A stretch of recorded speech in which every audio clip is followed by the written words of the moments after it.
मत्ती रचित सुसमाचार अध्याय 10। फिर उसने अपने 12 चेलों को पास बुलाकर उन्हें अशुद्ध आत्माओं पर अधिकार दिया कि उन्हें निकालें और सब प्रकार की बीमारियों और सब प्रकार की दुर्बलताओं को दूर करें। और 12 प्रेरितों के नाम ये हैं।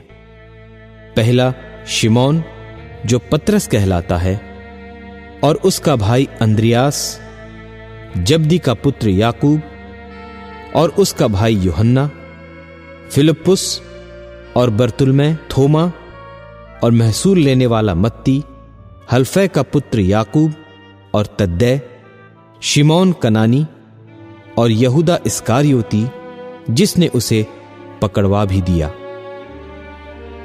इन 12 को यीशु ने यह आज्ञा देकर भेजा कि अन्य जातियों की ओर न जाना और सामरियों के किसी नगर में प्रवेश न करना, परंतु इस्राएल के घराने ही की खोई हुई भेड़ों के पास जाना।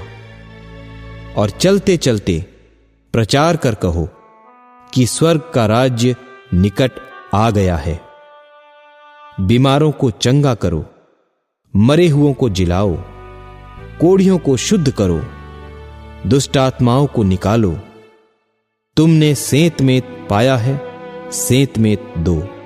अपने पटकों में न तो सोना और न रूपा और न तांबा रखना।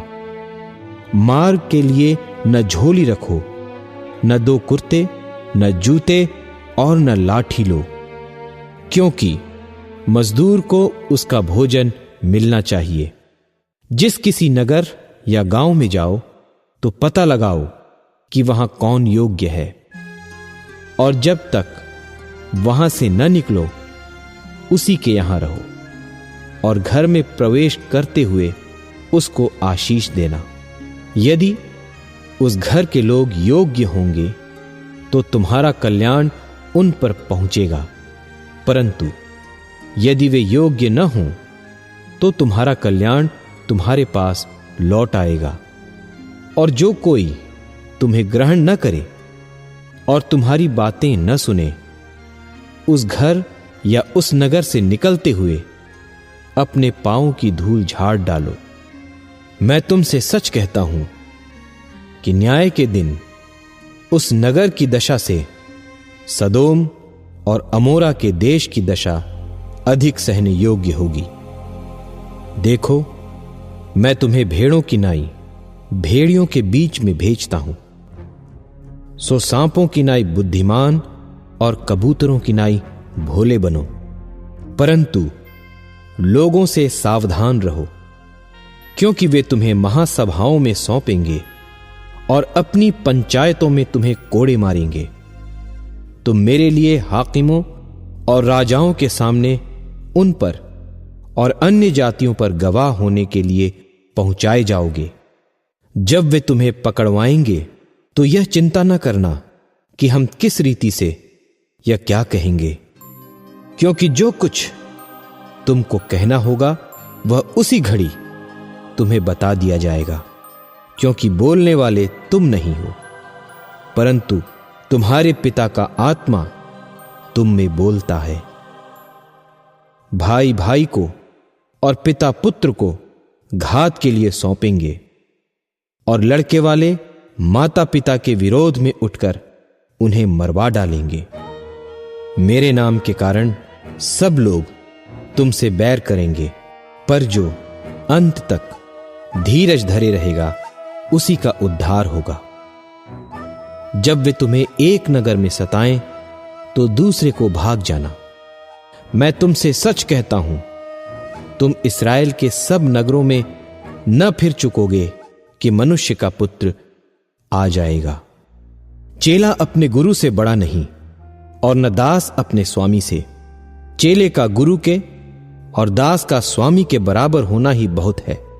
जब उन्होंने घर के स्वामी को शैतान कहा तो उसके घर वालों को क्यों न कहेंगे।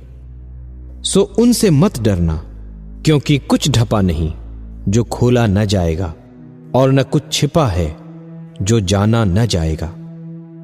जो मैं तुमसे अंधियारे में कहता हूं उसे उजियाले में कहो, और जो कानों कान सुनते हो उसे कोठों पर से प्रचार करो।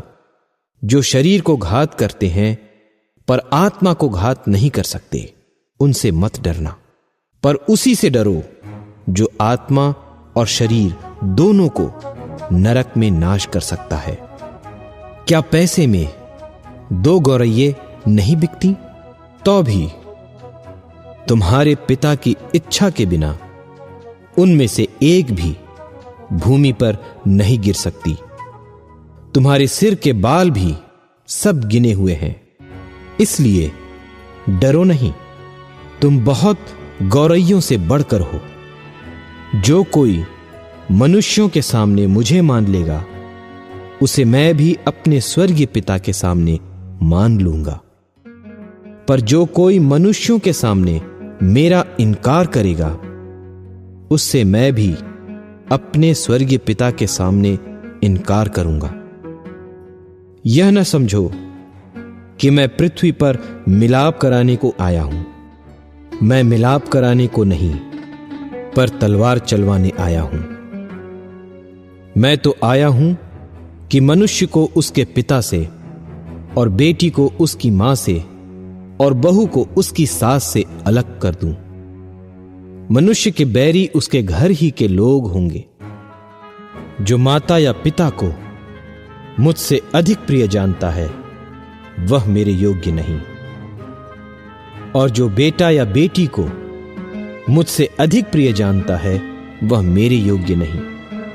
और जो अपना क्रूस लेकर मेरे पीछे न चले, वह मेरे योग्य नहीं। जो अपने प्राण बचाता है, वह उसे खोएगा, और जो मेरे कारण अपना प्राण खोता है, वह उसे पाएगा।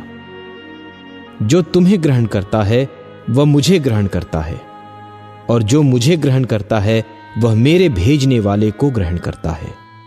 जो भविष्यद्वक्ता को भविष्यद्वक्ता जानकर ग्रहण करे, वह भविष्यद्वक्ता का बदला पाएगा, और जो धर्मी जानकर धर्मी को ग्रहण करे, वह धर्मी का बदला पाएगा।